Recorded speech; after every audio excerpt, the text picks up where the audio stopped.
Crypto has consistently had a bull run every 4 years like clockwork, but not because of halving cycles or all the other stupid reasons that people like to give. Instead, there's a hidden engine behind the scenes called the debt cycle theory. And quietly over the last decade, it's pinpointed every single explosive crypto move up from 2013 to 2017 to 2021. And now the same cycle just flashed again, signaling Q2 of 2026. In this video, I'll explain exactly how the debt cycle theory works, what it's signaling next for early 2026 or possibly late 2025. There's a little bit of nuance there that I'll highlight that kind of interoperates with some of the other cycles that we've talked about in past videos. And overall, how all these cycles, from the debt cycle to the business cycle to the credit cycle, to everything else, how all of those things mesh together and seem to be zoning in on one specific period of time that seems to be the single most likely period for us to see another crypto boom season like we saw in 2021, 2017, and 2013, another alt season, all of that kind of good stuff, that bull run environment that everyone is waiting for in crypto, where it's so easy, where the money flows. It's so easy to make money in crypto. You're just throwing your money around and it's multiplying like crazy. That kind of period, the period we dream of. All of these things seem to be zoning in on one specific time frame that is the most likely time frame for us to see that based on the wider macro picture, and I'm going to be talking about that as well. And if I'm right, and I spend a stupid amount of time, an unhealthy, a disgusting amount of time researching all of this stuff, diving into macro and trying to solve this puzzle that drives me crazy. So if I'm right about this is going to be one of the single greatest wealth building opportunities of our lifetimes, okay? Similar to 2021, people made so much money back then. It was stupid. It was unhealthy how much money people made back then. And we might have a similar opportunity coming up real soon here. And if that's true, it's something we don't want to miss. So obviously, I've spent quite a few videos diving into the various different types of cycles in the market that drive the wider macro picture. But so far, I haven't shared maybe the single most important cycle of them all, and that's the debt cycle. This is maybe one of the most critical cycles to understand if you want to be able to see when the next crypto boom is happening well before everyone else does. And that's because the debt cycle is a foundational layer in the macro picture that drives pretty much everything else. So what is the debt cycle? Well, let's imagine a college student who has $100 in their bank and they're given access to a credit card. Every time that college student swipes that credit card and spends money, it's not coming out of their bank. They're spending money that they don't actually have. They're pulling money from their future into today. And although while this college student is spending that money, it might feel sustainable. It might feel like, wow, this is great. I can spend money. I can buy all this stuff. Eventually, the payment comes due. Eventually, they have to pay the cost for spending that future income. The debt cycle kind of works basically the same way. Governments, banks, businesses, individuals, families all operate and run on debt. And the economy constantly goes through periods where there's an abundance of credit or the ability to take out debt.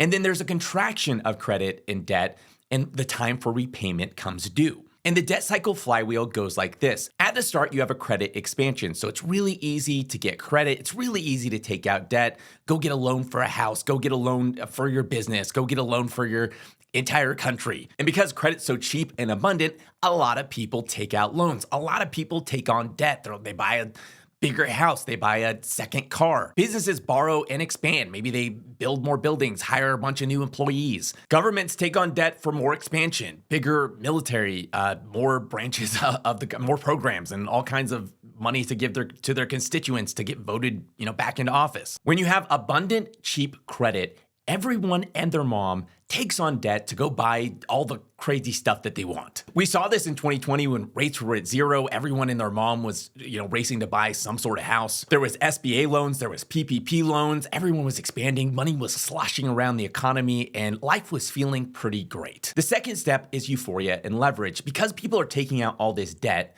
that is a form of money creation. When you take out debt, you are literally creating money out of thin air that does not exist today. This pushes a ton of liquidity into the economy and pushes asset prices higher. Home prices go higher, stock prices go higher, crypto prices go higher. And this encourages even more leverage. People go out and take a second mortgage on their home. People borrow against their crypto, they borrow against their stocks, they borrow against their business. And things get unhinged, out of control. You got Ponzi's popping off in crypto. You got stocks going just absolutely bananas. You got people paying like 50 grand over asking price for a house. It's just crazy during this period. Phase 3 is policy tightening. As things are getting just out of control, inflation is spiking, central banks step in and say, hey, this is getting a little bit unhinged. Maybe we should raise rates. And that's what they do. They raise rates, increasing the cost of further credit, further debt. As credit gets more expensive, less people are taking out debt, which means there's less money being created, causing asset prices to peak and then eventually start heading lower,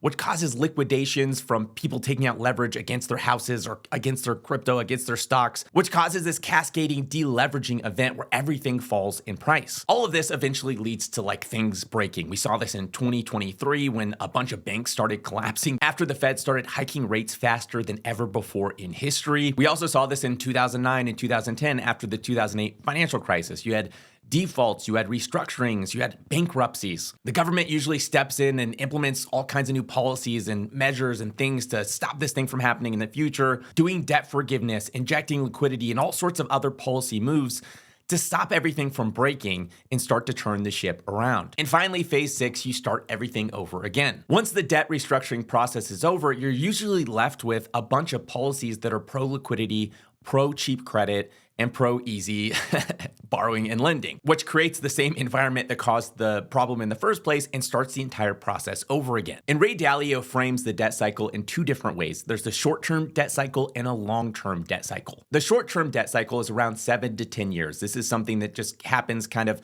pretty consistently on the repeat. And the long-term debt cycle is a multi-decade debt cycle that could last anywhere from 50 to 100 years. And an easy way to think about the debt cycle is the same way that we talk about the 4-year cycle: spring, summer, fall, and winter. Spring would be the early expansion period where you have tame inflation and low rates. Summer would be the credit boom period, so you have rapid loan growth, asset inflation, rising confidence. Autumn would be policy tightening, so when the central bank starts hiking rates, the yield curve flattens. And winter would be the deleveraging period, so you get defaults, layoffs, falling asset prices, policymakers cutting rates, QE, stimulus, and all kinds of crazy stuff. And you can trace the debt cycle to the dot-com bubble. You can trace the debt cycle to the 2008 financial crisis. You can trace the debt cycle to the 2021 insane crypto bull run that we went through in 2021.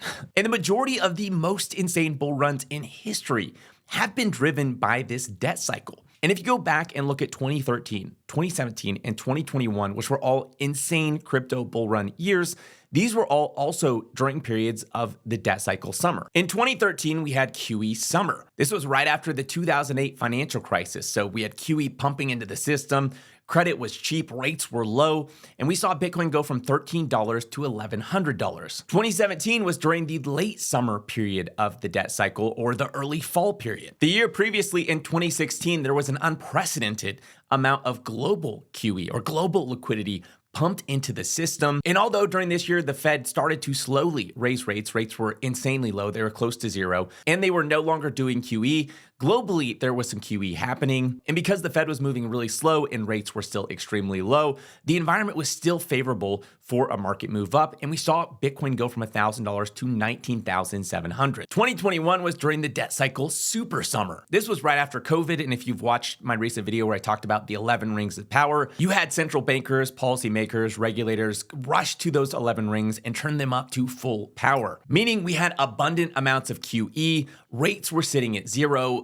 Globally, the amount of liquidity getting pumped into the system was unprecedented and just absolutely unhinged. It was just an all-out money printing and liquidity bonanza. And as we talked about earlier, we had PPP loans, we had SBA loans. With rates at zero, credit was cheap and abundant, and everyone and their mom was taking out debt during that period. And we saw the price of Bitcoin go from $7,000 to $69,000 during 2021. So you're probably wondering at this point, where are we in the debt cycle today? Well, as we know, after 2021, we had 2022, which is where the Fed started hiking rates faster than ever before in history, which led to 2023, where we had the Silicon Valley banking crisis and a bunch of other banks started going under. The Fed had to step in. It got a little bit nuts there for a second. And overall, we've been working through the carnage of the Fed raising rates ever since. And right now, based on the wider macro picture, we're sitting in early winter phase, meaning we're still sorting through the policies and the measures that need to get put in place to restructure previous debt and issues, etc., and restart the debt cycle. And this process could get massively accelerated accelerated if we had something break in the economy. So when we had all this tariff madness going on,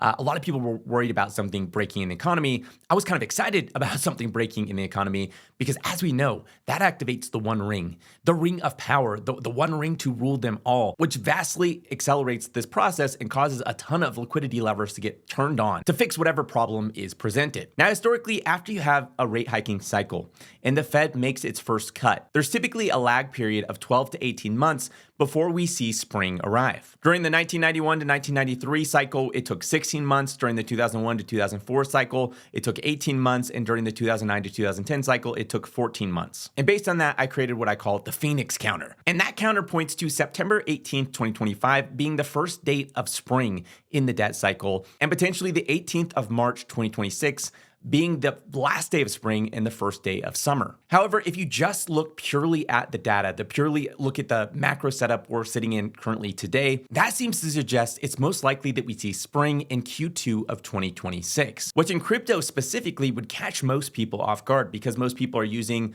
the simple 4-year cycle framework, which basically just says every 4 years we get a bull run. They're expecting us to have a bull run at the end of 2025, which granted still might be correct. However, if this debt cycle theory is correct, that would mean that the peak for crypto would not be in late 2025, but would likely be at some point in 2026, possibly even the end of 2026. Now, some of you guys who are really heavily in the weeds on all this with me are probably wondering, if you were to take all these different cycles and put them together, the credit cycle, my omni cycle framework, the debt cycle, the business cycle, as well as the 11 rings of power I've talked about in past videos. If you were to take all of that big picture together and try to sync up on one single time period, what would all of those things seem to line up on? And I was also curious about this, and so I did the legwork to figure it out. And if you were to take all the cycles together, plus the 11 rings, plus the One Ring framework, plus the Omni cycle framework, which takes into account ETF flows and a lot of other crypto-specific fuel sources, this is what you end up getting. August through October 2025 has a 30% chance of being the window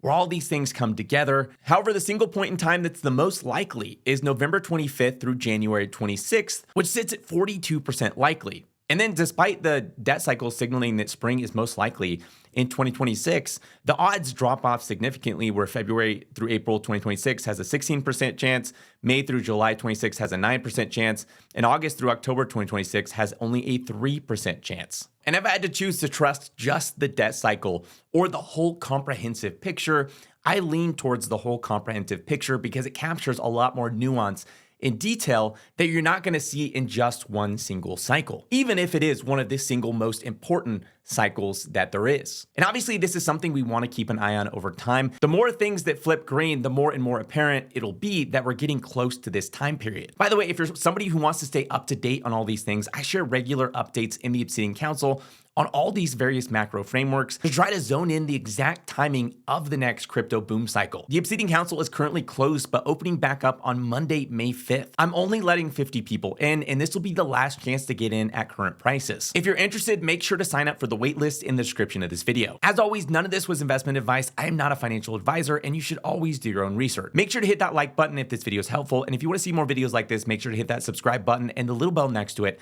to be notified each time I release a new video. Thanks for watching, and I'll see you next week.